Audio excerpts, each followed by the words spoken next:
All rise. Court of Appeals, Division 1 is now in session. We did it wrong. Good morning. Please be seated.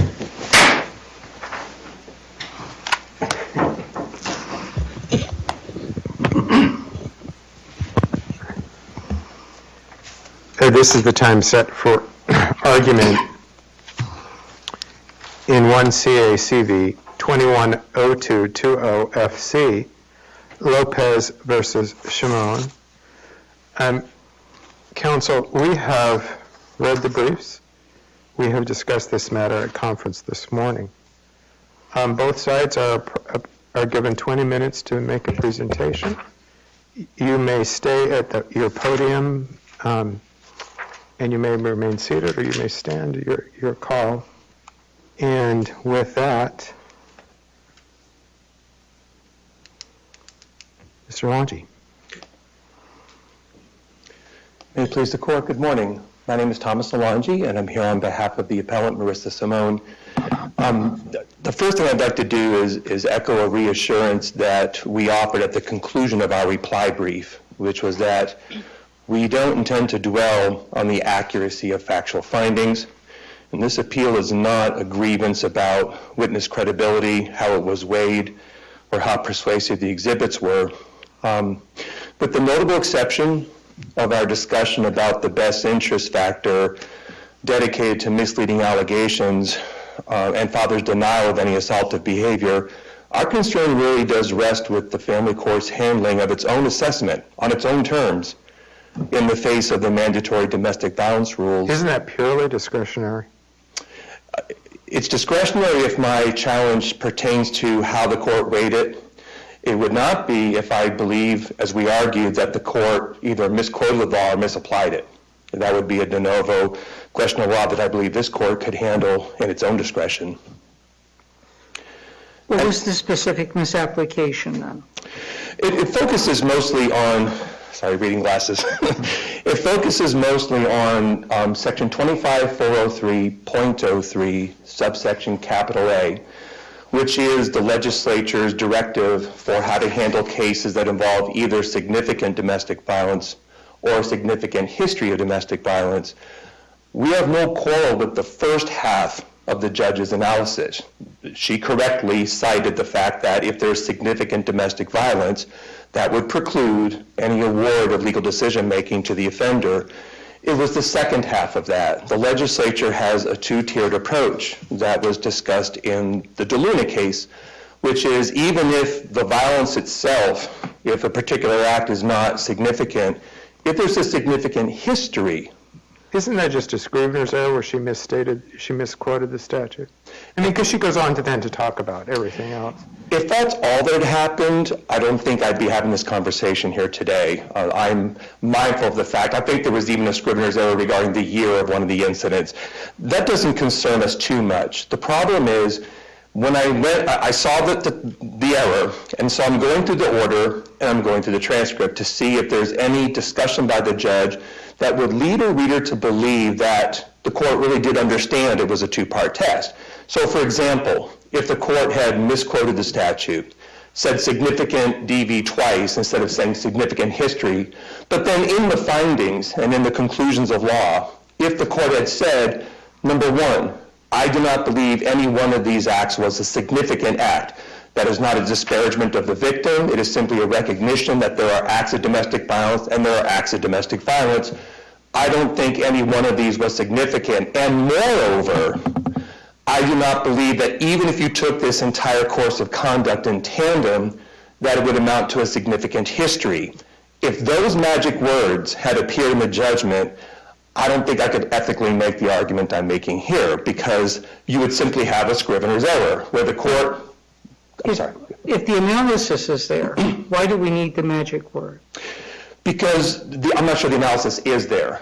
And this goes to the question of whether the court made findings on the facts and then applied them or discussed them or debated its rationale.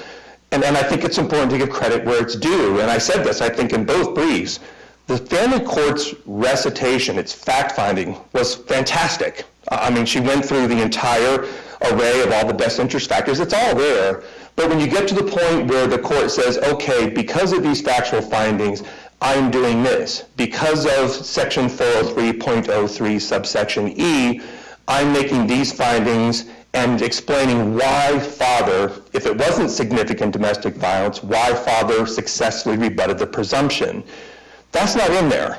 You have a recitation, an accurate one, of all of the data that was presented at the trial. You have the conclusion, which says, I hereby award decision-making to both parents and equal parenting time.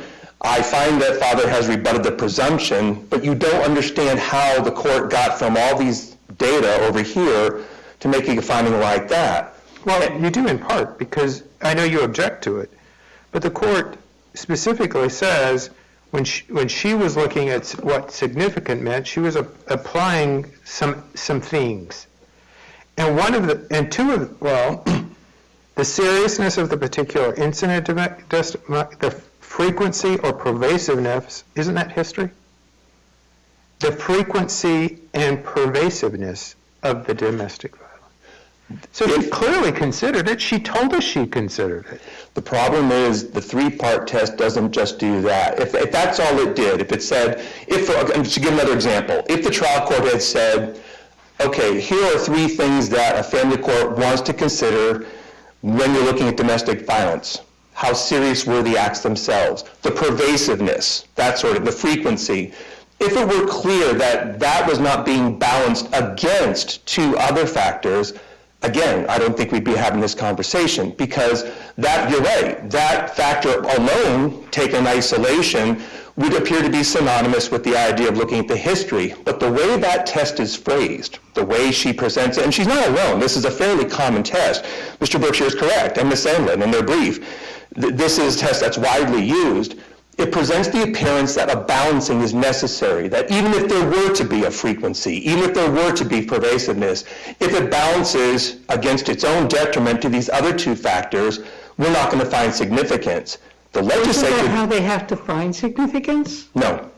The legislature made it clear they're looking at two things. They're looking at, was there a significant domestic violence or a significant history? So how do we decide, or how do we tell the court to decide, the trial court, the superior court, that something's significant? There can be a history of domestic violence, which obviously the legislature has recognized isn't significant, or wouldn't have chosen that word. Right. So tell me, what is it that you suggest? I think that the trial courts, under the language of the statutes, to do a two-part inquiry, explicitly. You can even take this three-part test, remove each of it from its own, and not talk about balancing. You could take, for example, the pervasiveness and the frequency and say, okay, trial court's first step is to look at the acts that occurred. I find that mother successfully proved these acts, 1, 2, 5, and 6. I do not agree that mother proved 3 and 4. I'm going to look at 1, 2, 5, and 6, and I'm going to decide, does that constitute a significant history? Was it frequent? Is it pervasive? And if you want to debate the stretch of time, that's okay as long as that is applied to the history. If the court decides, no, I don't think that's a significant history, then you can look at things like severity or the other part of those three factors to decide if the other part of the statute would still bar LDM. If the court had gone there and not described it in terms of three parts weighing against each other, again, I don't think we would have any legal basis for complaint. Mr. Belangi, I'm not sure I agree with your description of what needs to be done, because the first part of 40303A is, first of all, the court has to make a finding of the existence of domestic violence as it relates to a specific criminal statute. And if the court says, no, you haven't proved the criminal part, then you need to ask the second question, whether if this domestic violence represents a significant history of domestic violence. Isn't that how it works? Your opinion will matter more than mine. I know, because I'm asking the question. Right. It says significant domestic violence pursuant to 133601. Yes, sir. So, but what if you don't have a 3601 act to talk about? well, then I don't think you have domestic violence. I'll answer it this way. 25403.03 sub D identifies what's considered domestic violence under Title 25, Chapter 4. It is true that subsection A of .03 talks about 133602. I don't think the fact that they refer the reader to acts of violence under 3602 is necessarily a disclaimer that somehow domestic violence is defined a different way when it comes to significant history. I think you would still walk on to the definition that's provided in Chapter 4 to say, okay, here's 133602, we've gone there, here's the list of behaviors that constitutes domestic violence. Were these behaviors significant?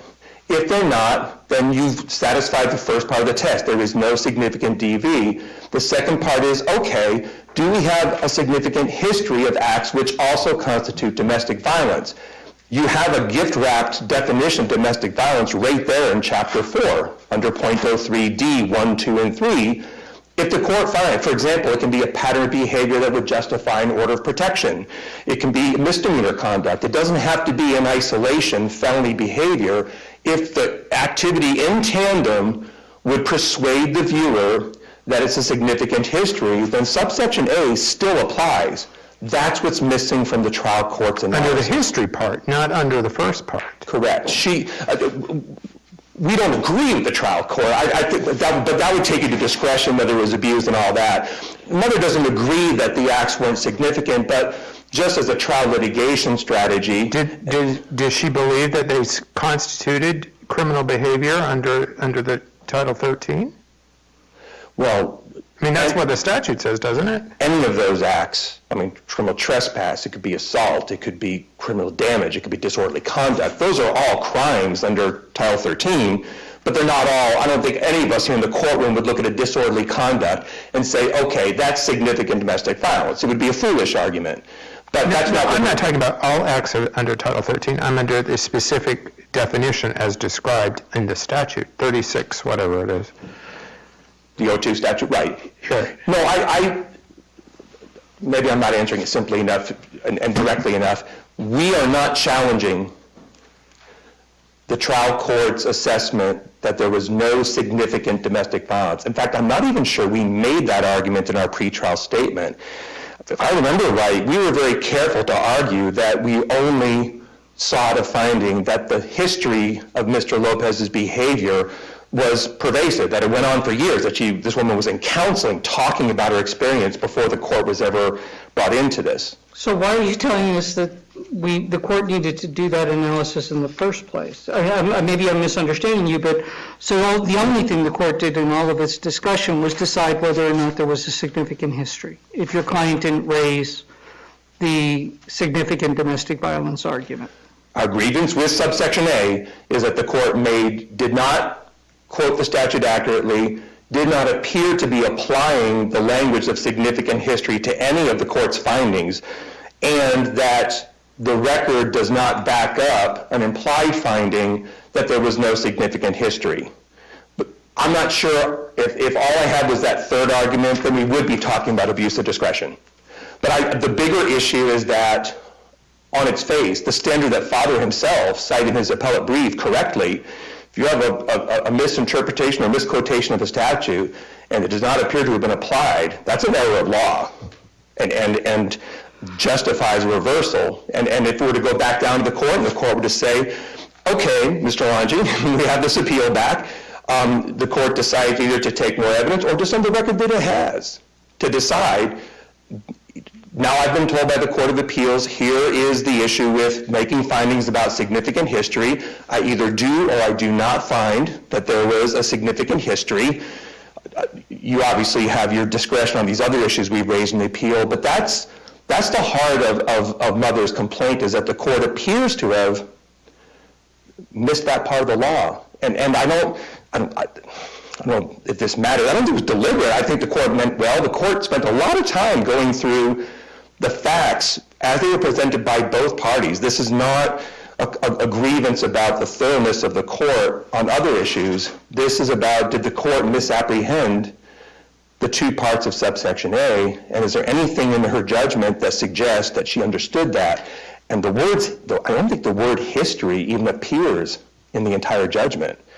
So Except when she was talking about significance. I'm sorry? Except when she was talking about significance. And she specifically talks about the frequency of, she specifically mentions, I'm going to consider the frequency. But only in the context of balancing it against the other two factors. And that's our concern about using this three-part test. And that's why I described it as superficially reasonable. If you look at that three-part test, I think all of us would Is look it at the it. and of the three-part test that you don't like? I'm sorry? Is it the and in the three-part test you don't like? That is an excellent, a succinct way of saying it, because it's conjunctive, not disjunctive. But beyond that, I think that it refers to it as the factors being balanced or weighed. And our argument is that if you have a history of pervasiveness or frequency that shows that there was ongoing recurring, it may have been muted, it may have been low-grade domestic violence, misdemeanors maybe, but it was ongoing, constant. It drove her into therapy, for example. It affected her older child, who was not Mr. Lopez's. Whatever your reasons, if the court finds that that's there, we shouldn't be having a discussion about the other two factors, because according to the legislature, that's good enough. You have a significant history. The severity may be relevant in terms of how do we handle the parenting time after that? What do we order in terms of rehabilitation or steps that father has to take? But it should not have precluded a finding of But significant the history. legislature didn't just say, or a history of domestic violence. It said a significant history. Agreed. Significant has to have some meaning. What meaning does it have? I can illustrate by example. If there had been... No, I need something more than just example, I think, at this point. Because I feel like you're asking us to read the word significant out and just say, there's a history, we're done. If that were my goal, I would be standing up here and saying 2 acts where mother was pushed. It's criminal behavior, it's 2 acts. I would not be telling you that's a significant history. 3? 4? I think that's where the court's discretion is appropriate, but this court didn't say, I've gone through the acts and I have found that they do not amount to a significant history. The closest the court gets, and it's quoted here, in the opinion, where the court says, quote, in the spectrum... Judge Pineda's... Yes, Judge Pineda's order. What page are you on? Do you have a page number for me? Hey, I Get the wear reading my glasses glasses on. all the time. It's where she talks about the domestic violence, and it's in...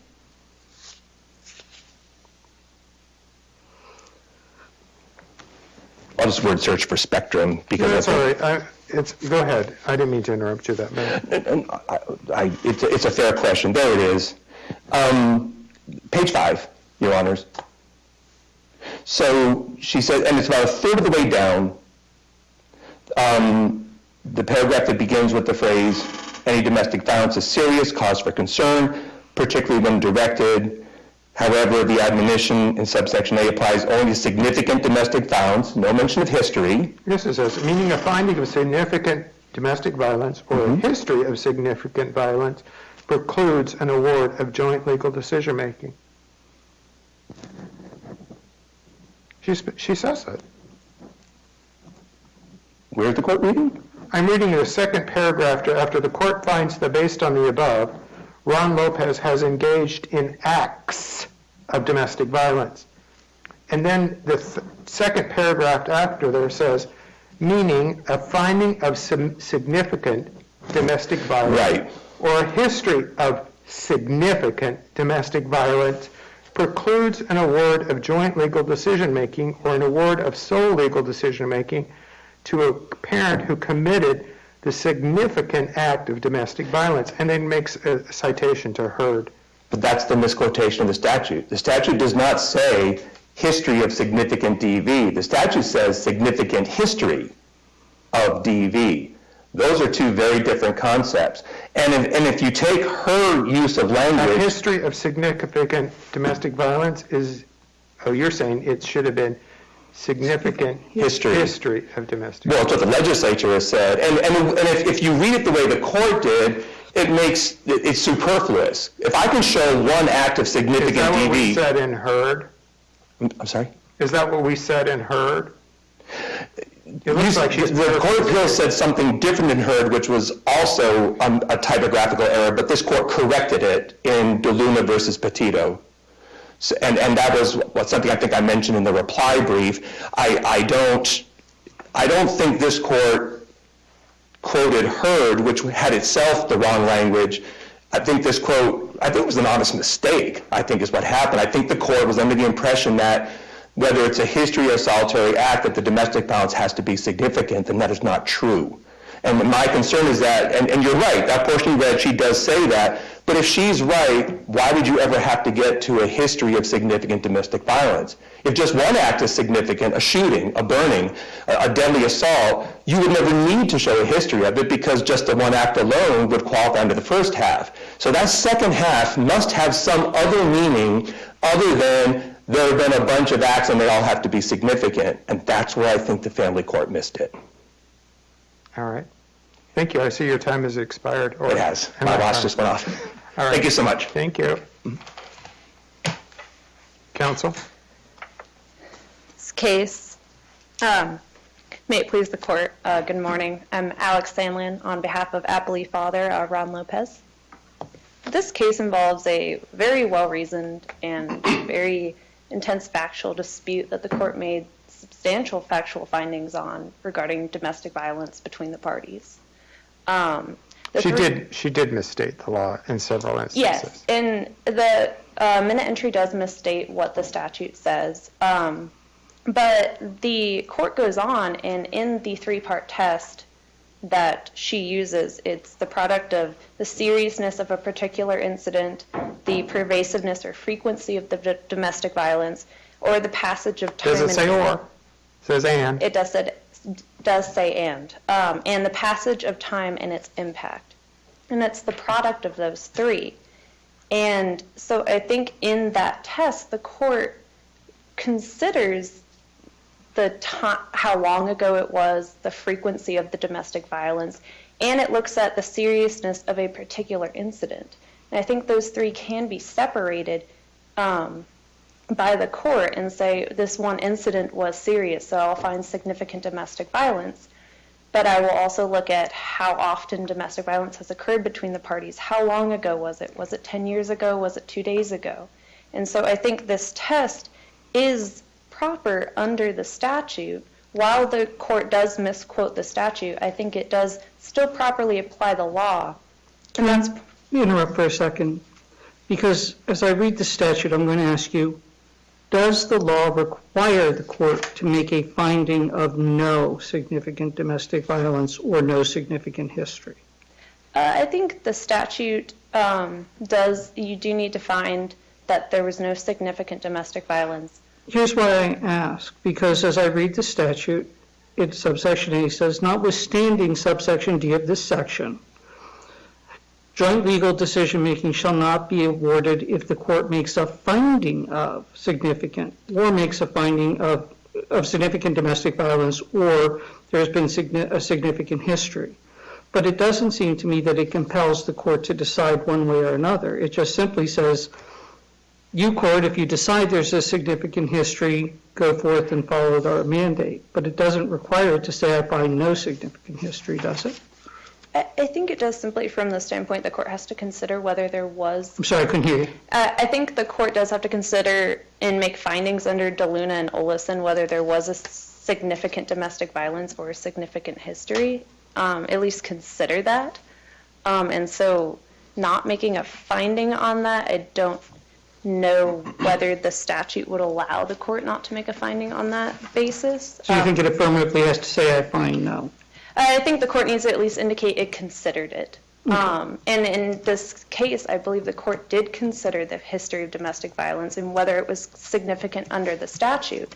And that's indicated in the court's finding that the acts in the spectrum of domestic violence in this case do not constitute significant as contemplated by the statute. And so it does address both prongs of the statute, although it does misquote it. I believe it is correctly applied in its three-factor test. And I think those factors, while while it does use the word and, I think the court can separate those out because it looks at the seriousness of a particular incident. That would be separated from the frequency or pervasiveness. If one incident was particularly serious, I think the court could say there's significant domestic violence. Or if it falls on, and it must fall under the ARS 3601. Or by the preponderance of the evidence, a significant history of domestic violence. And so it looks at the pervasiveness, the frequency, the passage of time in this case. How does passage of time work? It seems to me that if you have a lot of domestic violence, the fact that it may be 2 years old doesn't necessarily mean it's not significant. And I would agree, Your Honor, the passage of time isn't dispositive. It's not, this happened years ago, so the court's going to disregard that. But I think it is a consideration, and it could be a consideration in a modification action, where maybe the court awarded sole legal decision-making previously, but it's been years, no domestic violence has occurred since then, and so the court can look and say, well, this happened years ago, it hasn't happened since, and I think that is in the court's discretion to consider when determining whether it should modify or give legal decision-making to the parent accused of domestic violence. It isn't part of that. The court could also add some other things that it wants to consider in terms of whether it's a significant history. Wouldn't that be accurate? I agree, Your Honor. And that's the discretionary aspect of what's been identified by some as the DeLuna test, but really is just one court, though commonly used, way of looking at it. And this is just one test. I don't think that the court is constrained by this particular test. I think the court could look at a multitude of other factors if it chose to, and I don't think the court's minute entry in this case indicates it felt constrained by this singular test. And so I think this 3-factor test, the court is within its discretion to use. The legislature has not defined significant, so in this case, the trial courts need some sort of direction, and so a minute entry like this at least gives them a starting point. Much like the 403 factors. The court can go outside of the 403 factors, it just must consider those. But the court can consider other factors as well, and I don't think the court was constrained here only to these 3 factors. Counsel, what language would you point to in the statute that says the court can look to a multitude of factors? Well, so significant, it just says significant domestic violence or a significant history, but the legislature hasn't defined what significant is. And so I think it depends on the facts of each case. What the court may consider is significant in one case, it may not in another. And so I think it has to have the discretion to look at a multitude of factors, and that's why the legislature has not defined what significant is, because each case significant may be different. And so it's in part a product of the fact that the victim of the domestic violence may treat it differently. So what may be a significant history for one person is not a significant history for another. Exactly, Your Honor. In other words, the exact same facts, but how the victim deals with it is fundamentally different. The court may decide not significant here. Yes, and that's based on the witness credibility and the facts presented at trial and the evidence, which the court clearly weighed in this case and made detailed findings under a multitude of factors and made sure that it protected the child and mother in awarding joint legal decision-making and equal parenting time in this case. How do you respond to Mr. Alangi's argument that significant modifies history, not domestic violence? So, in the sense that if you have a long history of domestic violence, that's significant. You don't have to show significant domestic violence over a period of time. And I would agree the statute does say significant domestic violence or a significant history. I don't know if that necessarily means a long history, it's just a significant history. But you agree that it modifies history and not domestic violence? Yes, Your Honor, I would agree the statute does. It is significant history of domestic violence. And that is the issue in Heard, is that the court holds that, and I can pull the quote.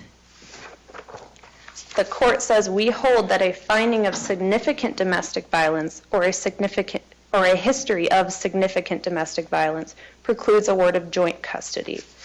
And so I think that may be part of the problem, is that Hurd does, and it correctly quotes the statute in the footnote that is attached to that sentence, but Hurd itself does hold contrary to what the statute states. And I think that may be why there is some confusion in the minute entry that it seems many trial courts use to make findings of domestic violence in family court cases. You see it in the DeLuna case. You actually, in the minute entry, has the exact same quote. And I don't believe It seems like it's a template of some sort. Yes, and it's to help the family court. They have many cases involving domestic violence, and it seems they tried to make it easier on the judges by, here's the law. And so in this case, it seems, relying on Hurd, that there's just, Hurd acts, it seems dicta, misquoted the statute, and there's a slight misquote of the statute in the 4-minute entry. But this doesn't seem, especially in looking at the factors that the court considered, I don't think this can be an abuse of discretion necessarily. The court clearly considered the history and whether it was significant as contemplated by the statute, and found it is not. And so an abuse of discretion based on a misquote in a 4-minute entry the court was using, when the court applied the law seemingly correctly, I just don't think that there would be an abuse of discretion in this instance. In the paragraph saying, having found the existence of domestic violence, the court addresses the admonition. Do you know which paragraph I'm talking about? It's where she actually misquotes the statute. Mm-hmm.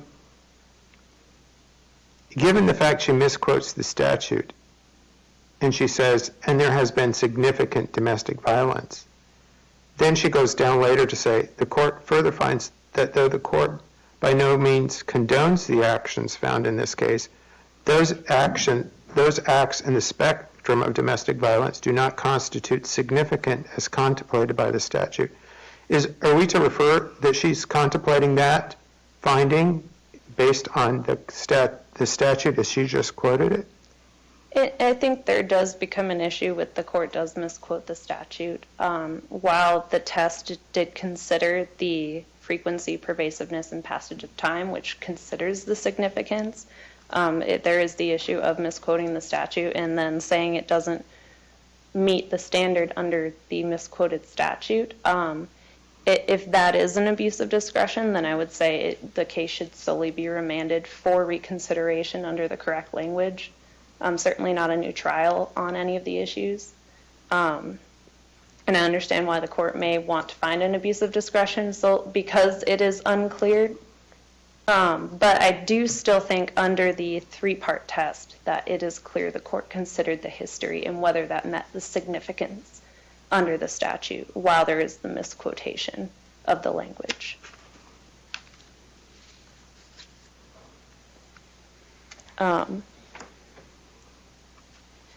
And just to move on to the, I think the court made substantial findings under the, after going through subsection A to subsection D, the court made substantial findings before finding that father had rebutted the presumption. There is the one finding that is not completed. This was not really raised in the motion to amend. It was in a footnote. I think it's clear that the court knew it had to consider this factor. Under Benalis, if the court knew it had to consider this factor, it's clear the court did its best to consider the factor. I don't think that equates to an abuse of discretion. The evidence in the record shows that father had a good relationship with his child. Multiple witnesses testified to father's relationship with the child. They practiced equal parenting time throughout much of the case. And evidence was presented that this was working out well. They were having exchanges in public places, which was working well. And the court notes in another finding In her 403 findings, is that what you're referring to? Yes. And under 40303 D6, it notes issues could be resolved by the parties exchanging the child in a public place, which they had done after the temporary orders were entered. And father testified that this was working out well and that they were having fewer disputes between them. And the court continues to order them to do this in a public place. So I think the evidence showed that father had rebutted the presumption under subsection D. And then the court did its best to, in entering the parenting time plan, to make sure that it indicates that the parenting time that best protects the child and the other parent from further harm, which means it clearly considered subsection F in ordering father to complete a domestic violence course. And so I don't believe the court erroneously applied the remaining factors under 40303. And I guess, again, coming back to what I had asked earlier, does the court have to make an express finding, or can we infer it from its act? I believe we can infer it in this instance. If the court cites to subsection D, subsection F, and makes findings, and it clearly contemplated the statute and what it requires. So I don't think we need to have express findings on every single part. If the court moves on subsection F, it clearly found that father met the burden. Doesn't need to explicitly say so when it applies subsection F in the rest of the factors under that. For their contention about the court found no credible evidence under 403A7 about intentionally misleading the court or knowingly presenting a false claim, I believe that's purely discretionary. I don't believe the evidence, this is a credibility issue. There's this dispute over whether domestic violence met the statute, whether he should be awarded equal parenting time and legal decision making. The court was within its discretion to find that it wasn't shown that he knowingly presented a false claim or intentionally delayed the proceedings. And finally, the attorney's fees award. She was awarded a portion of her fees. The court noted challenges by father to their attorney's fees affidavit. There's no indication that the court made a legal error. The court didn't say that block billing is per se impermissible. It reduced her fees. It's unclear by what amount, and that's within the court's discretion. Well, she reduced the fees not only by, she didn't tell us why at all. She just picked a number, it appears. And neither party requested factual findings on that, and so I don't think the court is required to make any factual findings under 324. It's simply, it can reduce the fees and award a portion of her fees. It's a clean, even number, so it's unclear what she reduced or what portion of the fees she thought should be awarded. So I don't think there's any legal error in the court's minute entry that requires reversal here, unless the court has any other questions. Thank you. All right, thank you very much. We'll deem the matter submitted. We'll issue a decision in due course. With that, the court stands in recess.